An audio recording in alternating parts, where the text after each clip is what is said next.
கீழடியை சேர்ந்த மாற்றுத்திறனாளி மாணவன் நான் முதல்வன் திட்டத்தின் மூலம் ஜேஇஇ நுழைவுத் தேர்வில் வெற்றி பெற்று சென்னை ஐஐடியில் தான் சேர உள்ளதாக நிகழ்ச்சியாக தெரிவித்துள்ளார். சிவகங்கை மாவட்டம் கீழடியை சேர்ந்த அக்பர் அலி என்பவர் டெய்லராக வேலை செய்து வருகிறார்.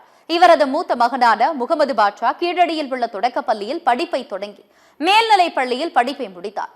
+2வில் 562 மதிப்பெண்கள் பெற்ற பாட்ஷா நான் முதல்வன் திட்டத்தின் கீழ் ஜேஇஇ நுழைவுத் தேர்வில் பங்கேற்று மாற்றுத்திறனாளிகளுக்கான ரேங்கிங்கில் தேசிய அளவில் 88வது இடம் பிடித்துள்ளார்.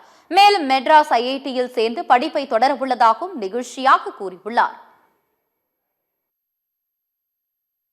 இப்போ நான் எங்கள் குடும்பத்தில் நான் தான் ஃபர்ஸ்ட் ஆளாக முதல் பட்டதாரி காலேஜுக்கு போகிறேன். ஃபர்ஸ்ட் ஆஃப் ஆல் எனக்கு அந்த 8th போனதுலேருந்து எனக்கு அந்த இன்ஜினியரிங்கில் ஒரு ஆர்வம் வந்துருச்சு. இன்ஜினியரிங் படிக்கணும் அப்படின்றது ரொம்ப சந்தோஷமாக இருக்குது. எனக்கு எப்படின்னா நம்மளாலே முடியுன்றதை நான் நிரூபிச்சு காமிச்சிட்டேன். அரசு பள்ளியில் படித்த மாணவனாலேயும் முடியும் அப்படின்னு நிரூபிச்சு காமிச்சிருக்கு. என்னைய மோட்டிவேஷனாக எடுத்துக்கிட்டு எல்லா மாணவர்களும் இந்த மாதிரி வரணும் அப்படின்னு ஆசைப்பட்றேன்.